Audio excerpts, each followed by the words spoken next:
நேயர்கள் எல்லாருக்கும் வணக்கம். தமிழ் புத்தாண்டு விசுவாவசு வருஷ தமிழ் புத்தாண்டு பலன்கள் அப்படிங்கறது தான் இந்த வீடியோல நம்ம பார்க்க போறோம். அதாவது 60 தமிழ் வருடத்துல 38வது வருடமான குரோதி வருடம் அப்படிங்கிறது முடிய போகுது. குரோதி அப்படின்னாலே பகை, கேடு, ஒரு பெரிய கண்டம் நம்மளை விட்டு போயிடுச்சுரா சாமி அப்படின்னு சொல்ல போறோம். விசுவாவசு அப்படின்னா உலக நிறைவு, உலகத்துல உள்ள எல்லாரும் மகிழ்ச்சியோட வாழ போற ஒரு வருடமா இருக்க போகுது அப்படிங்கிற நம்பிக்கையோட இந்த வருடத்திற்கு உண்டான கிரக நிலைகளை பார்ப்போம். அதாவது வருட கிரகங்கள்னு பாத்தீங்கன்னா சனி பகவான் பயிற்சி ஆகி கும்பராசிலேருந்து மீனராசிக்கு போயிட்டாரு. இப்ப குரு பகவான் ரிஷபராசியில இருக்காரு. இந்த வருடம் விசுவாவசு வருடம் தொடங்கி 31ஆம் தேதி சித்திரை 31ஆம் தேதி அவரு மிதுன ராசிக்கு போக போறாரு. அது மாதிரி சர்ப்ப கிரகங்களான ராகு கேதுக்களோட பயிற்சி அப்படிங்கிறதும் இருக்கு. ராகு கேதுக்கள் வைகாசி மாசம் 4ஆம் தேதி ராகு மீனராசியிலேருந்து கும்பராசிக்கும், கேது கன்னிராசியிலேருந்து சிம்ம ராசிக்கும் போறாரு. இந்த கிரகங்களோட மாற்றம், வக்கரம், அதிசாரம், இந்த கிரகங்களோட பார்வை, இது எல்லாம் சேர்ந்து உங்களோட ராசிக்கு என்ன பலன்கள் கொடுக்க போகுது அப்படிங்கறத பார்த்துருவோம். நேயர்கள் எல்லாருக்கும் தமிழ் புத்தாண்டு நல்வாழ்த்துக்கள். கும்பராசி நேயர்களே, உங்களுக்கு இந்த விசுவாவசு வருடம் தமிழ் புத்தாண்டு எப்படி இருக்கு அப்படின்னு பார்த்தோம்னா ரொம்ப நல்லா இருக்கு. அதாவது ஒரு பெரிய கெடுதல் உங்களுக்கு வர வேண்டியது ஏதோ தலைக்கு வந்தது தலைப்பாயோட போயிடுச்சு அப்படிங்கிற மாதிரி வரக்கூடிய கெடுதல் அப்படிங்கிறது அதுல இருந்து நீங்க தப்பிச்சிட்டீங்க. ஒரு கண்டத்திலேருந்து நீங்க தப்பிச்சிட்டீங்க அப்படின்னே சொல்லலாம். அதே மாதிரி இந்த நெல்லுக்கு பாயிற தண்ணி புல்லுக்கும் பாயும் அப்படிங்கிற மாதிரி நிறைய நன்மைகள் அப்படிங்கிறது உங்களுக்கு எதிர்பாராத விதமா இந்த தமிழ் புத்தாண்டு அப்படிங்கிறதுல கிடைக்க போகுது. இந்த புத்தாண்டு பிறக்கும் போதே பாத்தீங்கன்னா சனி பகவான் உங்களோட சொந்த ராசியிலேருந்து மீன ராசிக்கு போயிட்டாரு. அதாவது 7.5 சனியில கொடுமையான காலகட்டம் அப்படிங்கிற ஜென்ம சனி அப்படிங்கிறத நீங்க கடந்துட்டீங்க. தேக ஆரோக்கியத்துல பிரச்சனை, ஒரு கட்டடம் கட்டணும், கடனை வாங்கி ஏதோ பாதியில கீதியில நின்னுத ஒரு கட்டமா முடிச்சிட்டோம், கடன் இருந்தது, ஓரளவுக்கு கடன்லாம் நெருக்கிவிட்டேன் அப்படிங்கிற அளவுக்கு ஒரு நிம்மதி அப்படிங்கறத நீங்க அடையலாம். இந்த ஜென்ம சனி அப்படிங்கிறது தான் 7.5லயே ரொம்ப கொடுமையான ஒண்ணு. அது நீங்க கடந்துட்டீங்க அப்படிங்கிறப்பயே ஒரு நேர்மறை ஆற்றல் அப்படிங்கிறது உங்களுக்கு கிடைக்கும்.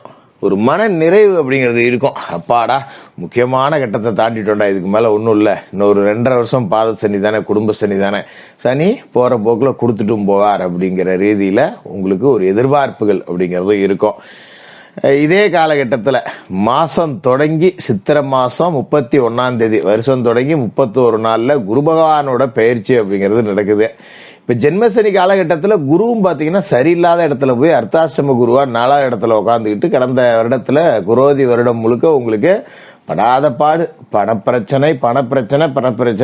நமக்கு வர வேண்டியது 10 லட்சம் இருந்தாலும் நாம 1 லட்சத்துக்கு பதில் சொல்லிட்டு கிடப்போம். அந்த மாதிரி ஒரு நிலைமை அப்படிங்கிறது போயிருக்கும். நம்ம கிட்ட வாங்கினவன் நமக்கு ரொம்ப ஈஸியா பதில் சொல்லிடுவான். நம்ம கொடுக்க வேண்டியவனுக்கு நம்மளால பதில் சொல்லவே முடியல. ஒரு அரிகடன் நச்சரிப்புல மாட்டிக்கிட்டோம். என்னத்தப்போ இனிமே அவனுக்கும் பணமே கொடுக்க கூடாது, எவட்டையும் வாங்கவே கூடாது அப்படிங்கிற ஒரு மனநிலைக்கும் வந்திருப்பீங்க. இப்ப இந்த குரு பகவானோட பயிற்சிக்கு பிறகு குரு எங்க போறார் அப்படின்னு பாத்தீங்கன்னா 5வது வீட்டுக்கு போறார். குரு யாரு அப்படின்னு பாத்தீங்கன்னா உங்களோட ராசியை பொறுத்த வரைக்கும் தன லாபாதிபதி. லாப வீட்டுக்கும் அவர் தான் அதிபதி, தன வீட்டுக்கும் அவர் தான் அதிபதி. அவர் எங்க போறாருன்னா 5ஆம் வீட்டுக்கு போறார், மிதுன ராசிக்கு போறார். கெஞ்சினாலும் கிடைக்காத பஞ்சம குரு அப்படின்னு சொல்லுவோம். பூர்வ புண்ணிய ஸ்தானத்துக்கு குரு போறார், புத்திரஸ்தானத்துக்கு குரு போறார். குழந்தை பாக்கியம் இல்லாதவர்களுக்கெல்லாம் குழந்தை பாக்கியம் அப்படிங்கிறது கிடைக்கும்.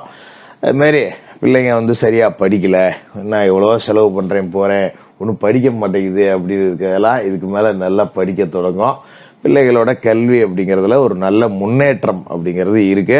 அதோட முக்கியமான விஷயம் என்னன்னா, படிச்சு முடிச்சுட்டு வேலை இல்லாம இருந்த பிள்ளைகளுக்கு எல்லாம் வேலை கிடைக்கும். பிள்ளை ரொம்ப கஷ்டப்படுறான், இங்கே வேலைக்கு ஆகணும், அலைஞ்சுதான் பாக்குறான், ஒன்றும் நடக்க மாட்டேங்குதே அப்படின்னு நினைக்கிறவங்களுக்கு வேலை வாய்ப்பு கிடைக்கும்.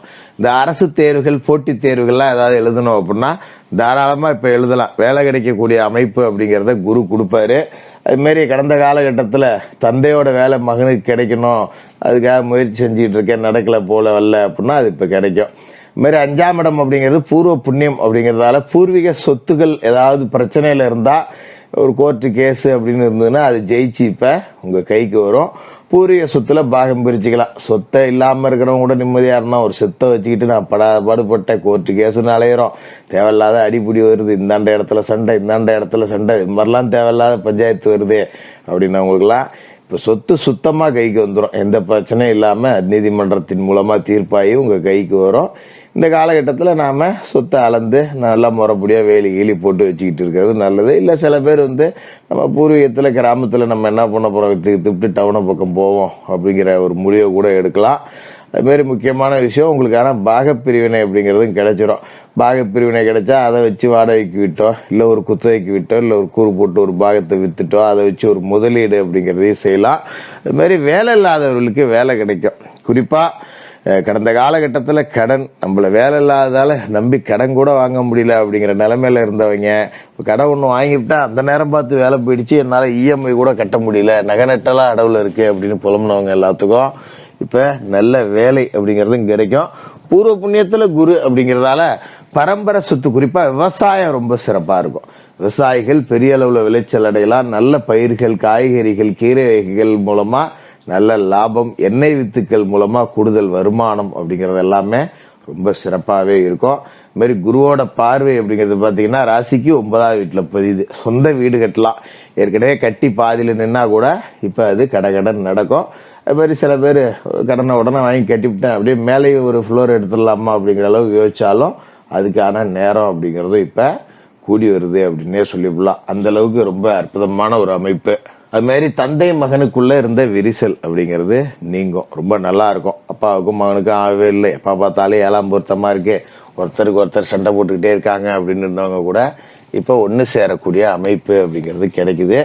அது மாதிரி கடந்த காலகட்டத்தில் ஏதோ ஒரு ரூபத்தில் ஒரு உறவுகளுக்குள்ள தந்தையோட சொந்தக்காரர்கள், பங்காளிகள் வகையில பிரிவினை வந்திருந்தா கூட இப்ப எல்லாம் ஒன்று சேரக்கூடிய அமைப்பு அப்படிங்கிறதும் இருக்கு.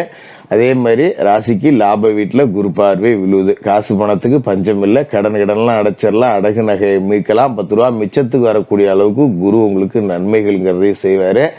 அதே மாதிரி உங்களோட சொந்த ராசிக்குள்ளேயே குரு பார்வை அப்படிங்கிறது விழுவுது. இதான் ரொம்ப முக்கியம். ஏன்னா ஜென்மத்துல ராகு வராரு வைகாசி 4ஆம் தேதி, சர்ப்பதோஷ பிடிக்குள்ள நீங்க வரீங்க.